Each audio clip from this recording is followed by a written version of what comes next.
देखो पिछले दिन हम गॉस के प्रमेय के संबंध में कुछ इंपोर्टेंट बात बताया था। अगर आज कुछ ऐसा ही देखते हैं, जैसे देखो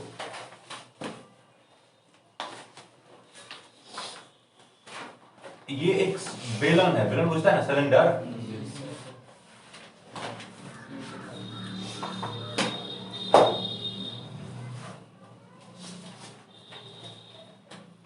इसका लंबाई क्या है? L है। त्रिज्या कितना है? R। ठीक है ना। ये अगर इलेक्ट्रिक फील्ड हमारा नीचे से ऊपर है, किधर है? ऐसा है इलेक्ट्रिक फील्ड।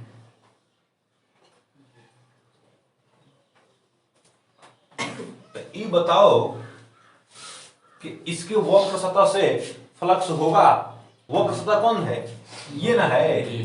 ये कैसा सतह है? वक्र सतह है ना, है कर्व है ना, ये वक्र है। ये कैसा है? ये प्लेन, प्लेन समतल है ना, ये नहीं है। ये समतल बेलन होता है कैसे? ये वाला समतल होता है ना, वृत्त के रूप में होता है ना। ये भी किसके रूप में? वृत्त के रूप में। साइड वाला है ना, वक्र है ना, है। तो इससे हम पूछे कि फ्लक्स होगा।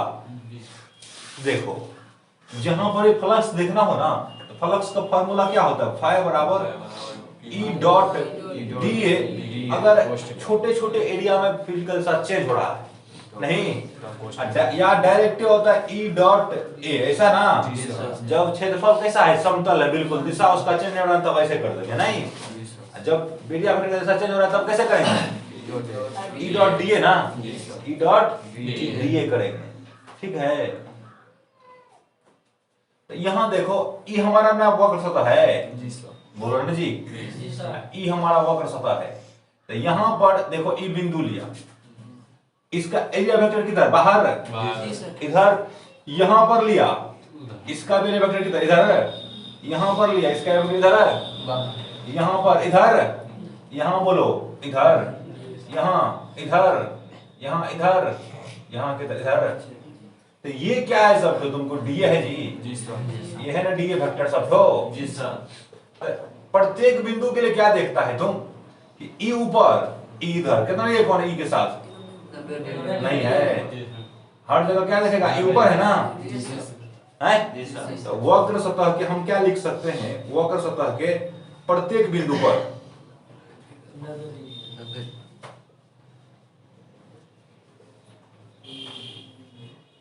ई तथा डीए के बीच का कोण, ई तथा डीए के बीच का कोण 90 डिग्री है। नहीं है? कितना है? 90 डिग्री है। तो प्रत्येक बिंदु पर फ्लक्स कितना होगा? फाई, डी फाई करे था डी फाई। तो बराबर क्या होगा? ई डॉट कितना? डी ए ना, बराबर ई डी ए कॉस कितना डिग्री? 90 डिग्री बराबर ई डी ए गुना कितना? 0 बराबर कितना होगा? 0। एक बिंदु पे 0 निकल गया ना। हर एक बिंदु के लिए ऐसा ही ना है वक्र सतह पर। वक्र सतह के हर एक बिंदु के लिए ऐसा ही है। तो चूंकि वक्र सतह के प्रत्येक बिंदु पर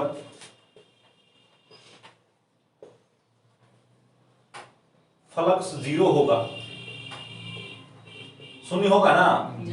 फ्लक्स शून्य होगा, इसलिए पूरा वक्र सतह से संबद्ध फ्लक्स कितना होगा? शून्य होगा, है। इसलिए बेलन के वक्र सतह से गुजरने वाला फ्लक्स कितना होगा? 0। गुजरने वाला फ्लक्स शून्य होगा, नहीं होगा। अब देखो जी, ये तो हो गया एक नंबर का। एक नंबर में कौन सा चीज था? वक्र सतह ना। अगर हम प्लेन सतह से देखेंगे तब वक्र सतह के लिए ई था नहीं। देखो प्लेन सतह के लिए देखेंगे तो इसको देखेंगे, इसके लिए ऊपर में जो वृत्ताकार है तो इसके लिए एरिया वेक्टर किधर? ऊपर, बोलो ना। यहां पर ई और इधर डीए भी दे, तो इस सतह के थीटा कितना डिग्री? यहाँ आ जाओ निचला सतह पे, यहाँ एरिया वेक्टर किधर नीचे है, बोलो ना। तो यहाँ पर डीए वेक्टर नीचे है, ई किधर ऊपर, कितना कौन 180 का ना। तो तुमको क्या पता है जब थीटा 0 डिग्री होता है तो फ्लक्स क्या होता है, ये होता है, याद है। थीटा 180 होता है क्या होता है, माइनस ये, बोलो ना। इसके लिए इसका एरिया मान लो ए है, कितना है, इसका कितना होगा, यही ना, यही ना, माइनस ए नहीं होगा, यही होगा, थीटा का खाली अंतर है ना, दिशा एक ना है। इसको मान लो कि पहला सतह है, इसको क्या मान लो दूसरा सतह है। तो प्रथम समतल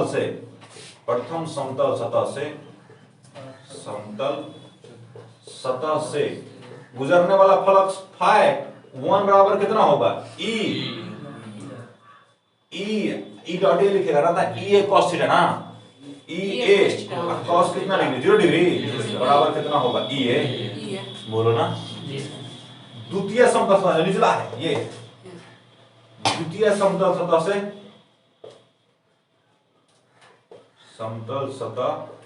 से फ्लक्स कितना होगा, फाई 2 बराबर ई ए cos कितना डिग्री, 180 डिग्री होगा ना। फील्ड ऊपर है, एरिया वेक्टर नीचे है, तो कितना होगा बोलो तो, ई ए गुणा माइनस 1 ना, बराबर कितना होगा, माइनस ए, बोलो ना। अब देखो तो इससे इस बेलन से कुल फ्लक्स कितना होगा, नहीं, बेलन से गुजरने वाला कुल फ्लक्स कितना होगा। तो देखो यहां देखो, बेलन से कुल फ्लक्स हो जाएगा, बेलन में क्या को सतह, 3 को सतह ना, कौन कौन, एगो वक्र और 2 समतल, नहीं, इसको मान लो ना फाई 3, इसको वक्र वाला क्या मान ले, फाई 3, तो कितना होगा, फाई टोटल बराबर कितना होगा, फाई 1 होगा प्लस फाई 2 होगा प्लस कितना होगा, फाई 3 होगा। फाई 1 किसका, ऊपर का, इसका। फाई 2 किसका, यहाँ निकाले हैं नीचे वाला का ना, और फाई 3 किसका, वक्र का। देखो ई कितना निकाला है, ई ए, देखो ना यहाँ ई ए निकाला ना, फाई 1, फाई 2 कितना निकाला है, माइनस ई है, फाई 3 निकाला है ना, शून्य। तो ई देखो तो कितना होगा, ई तो 0 पे हो गया, प्लस है माइनस, 0 प्लस 0 बराबर कितना होगा, 0 हो गया। अब कुछ समझ पा रहे हो, पहले क्या बताए थे कि किसी बंद सतह से गुजरने वाला कुल फ्लक्स कितना होता है, 0, नहीं, बंद सतह से अगर फील्ड बाहर हो, नहीं, फील्ड अगर बाहर से जा रहा हो, सतह से गुजर रहा हो, तो बंद सतह से गुजरने वाला फ्लक्स कितना होता है, 0 होता है ना। फील्ड अगर बाहर है, तो फील्ड बाहर है ना, देखो बाहर से जा रहा है ना, बाहर कोई फील्ड हो, बाहरी फील्ड में कोई अगर बंद सतह रखा हो, 0, तो उससे समतल फ्लक्स कितना होता है, 0। नहीं बताया था, अति वाला लिखा था, कटोरा वाला लिया था, बेलन अति गोला वाला लिया था ना, वही है, वही का विस्तार है उसी प्रश्न का। ठीक है, समझ में आ रहा है, उतार लो, हम प्रश्न लिखा देते हैं, लिखो, नहीं पहले प्रश्न लिख लेगा ना, लिखो,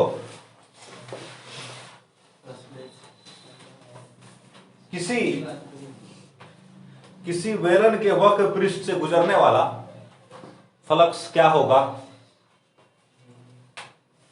किसी बेलन के वक्र पृष्ठ से गुजरने वाला फ्लक्स क्या होगा, लिखा,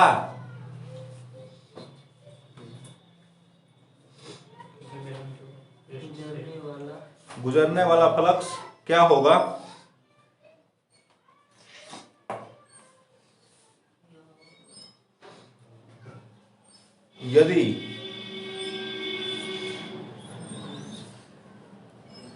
यदि लिखा ना,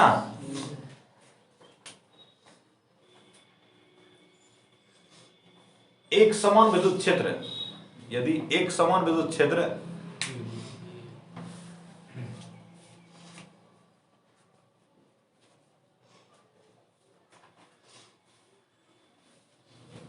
बेलन के अक्ष दिशा में हो, बेलन के अक्ष की दिशा में हो, बेलन के अक्ष की दिशा में हो,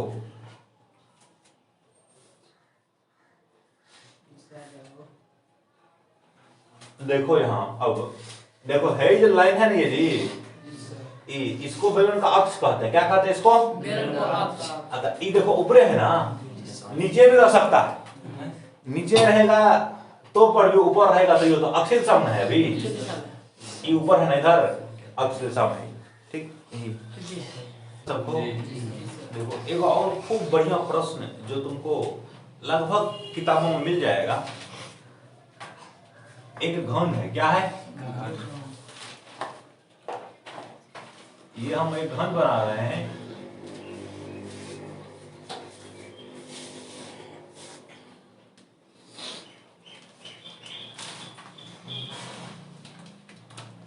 जिसका भुजा कितना है? ए। समझ रहा है ना? भुजा कितना है? इसका मतलब लंबाई चौड़ाई ऊंचाई सब कितना होगा? ही होगा ना। इसके केंद्र पर, केंद्र बुझ रहा है ना, हम 2D पिक्चर है ये, इसमें 3D नहीं दिखा सकते ना। इसके केंद्र पर कल्पना करना है, केंद्र पर कितना आवेश रखा है? Q आवेश, प्लस Q आवेश रखा है। नहीं, तो प्रश्न ये है कि एक नंबर प्रश्न क्या है कि किसी एक सतह से, किसी एक फलक से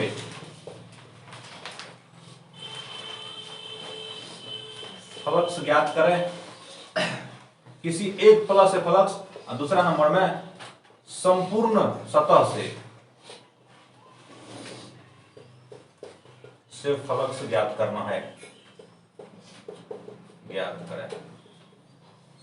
ठीक है, तो क्या करना है? इसके पूरे सतह से कितना फ्लक्स होगा वो निकालना है, या और एक फ्लक्स से कितना होगा वो निकालना है, पूरा से और एक से। देखो सॉल्यूशन अगर देखते हैं तो गॉस का नियम डायरेक्ट लगाएंगे। पहले 2 नंबर का बनाना सही होगा। क्या बोल रहा है? संपूर्ण सतह से ना, तो गॉस का नियम क्या जानते हो? किसी बंद सतह से गुजरने वाला कुल फ्लक्स सतह के अंदर कुल आवेश का 1/ε0 होता है। लिखेंगे गॉस प्रमेय से दूसरा नंबर के लिए, गॉस प्रमेय से क्या लिखेंगे? फाई कुल न जी, किसी वंश से कुल फ्लक्स कितना होता है? बराबर सतह के अंदर कुल आवेश, सतह के अंदर कितना आवेश है? Q बटे कितना होगा? ε0। सही है दूसरा का आंसर। क्या सतह है ना, बंद है ना, इसमें कितना आवेश है? Q, तो सीधा Q बटे ε0 होता है। यही लिखा था। क्या लिखा था गॉस लॉ जी? फाई Q कुल बटे कितना? सही बताया नहीं? संपूर्ण पृष्ठ से गुजरने वाला फ्लक्स कितना होगा? संपूर्ण पृष्ठ से गुजरने वाला फ्लक्स कितना हो गया? फाई बराबर होगा Q बटे कितना? ε0 नहीं होगा। अब दूसरा प्रश्न है, नहीं पहला प्रश्न यही है, किसी एक फ्लक्स से नहीं। अच्छा, अब यहां सोचने का बात है, यहां देखो इसका नाम धर देते हैं O, A, B, C, D, E, F और G। ठीक है। अच्छा देखो तो सारा फलक जो है सेम होगा ना, सब सभी सतह। क्यों सेम होगा? लंबाई चौड़ाई सब कुछ सेम है, ये सब सेम होगा ना, ये भी सेम होगा ना, ये इसके होगा, ये इसके होगा, ये इसके होगा, माने आपस में सब क्या होगा? बराबर होगा नहीं। अच्छा, क्या गो फलक? 6 गो नहीं है? अरे क्या गो पृष्ठ? अकेले अकेले 6 गो ना। देखो यहाँ सब सेम है ना, बोलो ना। देखो संपूर्ण पृष्ठ से गुजरने वाला फ्लक्स कितना अभी निकाले हो? फाई बराबर कितना? नहीं ε0। अरे संपूर्ण पृष्ठ का मतलब हुआ 6 फलक ना। संपूर्ण कितना से बना है? सबका सब बराबर ना, बोलो ना। हम मान लेते हैं, माना किसी एक फलक का फ्लक्स फाई 1 है। कितना मान लिया? किसी एक का फ्लक्स कितना मान लिया? फाई 1। इसका अगर फाई 1 माना तो इसका भी कितना होगा? फाई 1 होगा ना। इसका ये भी कारण है कि आवेश कहां रखा है? सबसे सेम दूरी पर रखा है, सेंटर पे रखा है ना। सभी फ्लक्स क्या होगा? बराबर दूरी पे होगा ना। एगो का मान लिया कितना 5 इसके कारण अगर 5 हुआ तो इसके कारण कितना होगा 5 इसके कारण कितना होगा 5 इसके कारण कितना होगा नहीं समझ रहे बात। अब अगर संपूर्ण पृष्ठ के लिए लिखें इसका मतलब कितना होगा जी 5 इससे अगर देखें यहां से यहां लिख लो संपूर्ण पृष्ठ के लिए कितना हो जाएगा 5 प्लस 5 नहीं होगा प्लस कितना 5 प्लस 5 प्लस 5 प्लस कितना होगा 5 बराबर कितना 5 होगा। क्यों ये संपूर्ण पृष्ठ के कारण है ना।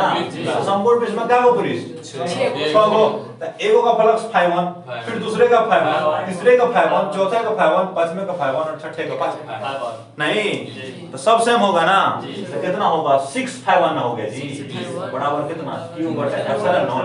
तो 5 बराबर कितना होगा बोलो q बटे 6 एप्सिलॉन होगा। यही होगा ना एक फ्लक्स का अच्छा एक फलक का फ्लक्स। ऐसे भी सोचो ना जी इससे जो फ्लक्स निकल रहा था इधर निकलेगा इधर इतना ही इधर निकलेगा क्यों सब सेम है ना नहीं समझे बात। ऐसे भी लिख सकते हैं अल्टरनेट अगर लिखे हम तो क्या लिखेंगे कि चूंकि फ्लक्स क्या है सेम है ना रे बोलो ना 6 फलक का फ्लक्स कितना 6 फलक का फ्लक्स q बटे एप्सिलॉन नॉट इसलिए एक फलक का कितना 1 बटे 6 गुना q बटे क्या एप्सिलॉन नॉट तो q बटे कितना होगा 6 एप्सिलॉन नॉट नहीं होगा 6 एप्सिलॉन नहीं हमारा क्या हो जाएगा एक फ्लक्स से फ्लक्स हो जाएगा ना है आंसर हो जाएगा। एक और महत्वपूर्ण बात है जो हमको जानना है कि गॉस के नियम से हम कूलॉम का नियम प्राप्त करें क्या करेंगे गॉस प्रमेय से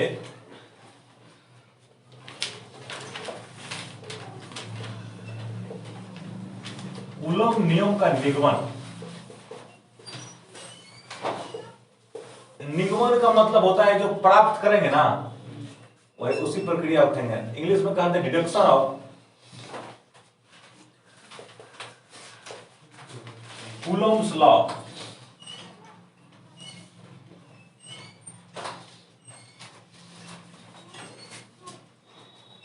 फ्रॉम गॉस लॉ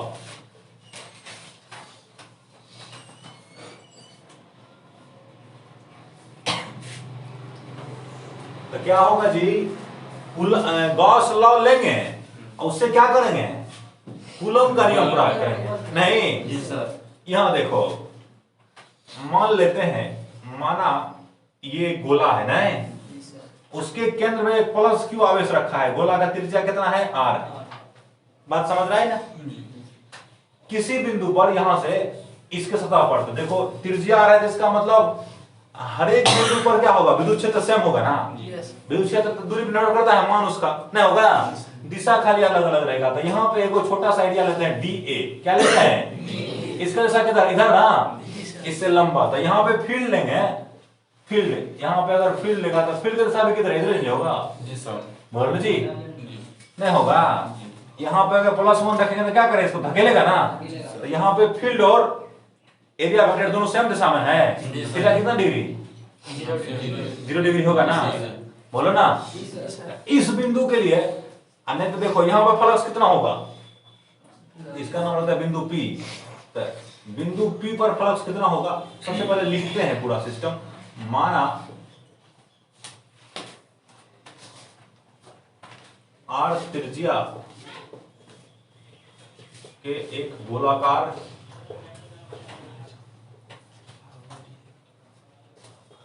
सतह के केंद्र पर +q धनावेश रखा है।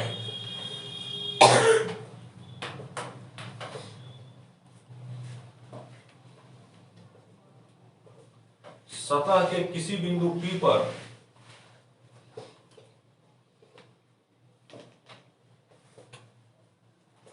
क्षेत्रफल सदिश तथा विद्युत क्षेत्र की दिशा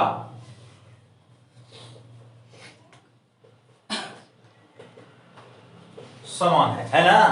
विद्युत दिशा कहाँ है बिंदु P पर समान है। तो P पर फ्लक्स कितना होगा, बिंदु P पर फ्लक्स कितना लिखेगा, d फाइ है जी, d फाइ बराबर कितना, E डॉट कितना होगा, dA लिखते हो ना, तो क्या लिखेगा, E या dA या cos कितना डिग्री, 0 डिग्री ना, तो बराबर कितना होगा, E dA हो जाएगा, बोला ना। संपूर्ण पृष्ठ से फ्लक्स, तो संपूर्ण पृष्ठ से फ्लक्स फाइ टोटल बराबर क्या लिखेगा, डी फाइ का इंटीग्रेशन कर देगा पूरा सतह के लिए। देखो जैसे यहाँ डी फाइ, फिर यहाँ डी फाइ, फिर यहाँ आगे हर जगह डी फाइ नहीं होगा, तो इसको जोड़ देगा, जैसे के लिए तो क्या करते हैं, क्लोज इंटीग्रल करते हैं, इंटीग्रेशन करके इसको घेर देते हैं, नहीं इसका मतलब पूरा सतह के लिए हुआ, तो पूरा सतह के लिए होगा, तो इसको लिखो पहले डी फाइ कितना है, EDA बोलो ना जी।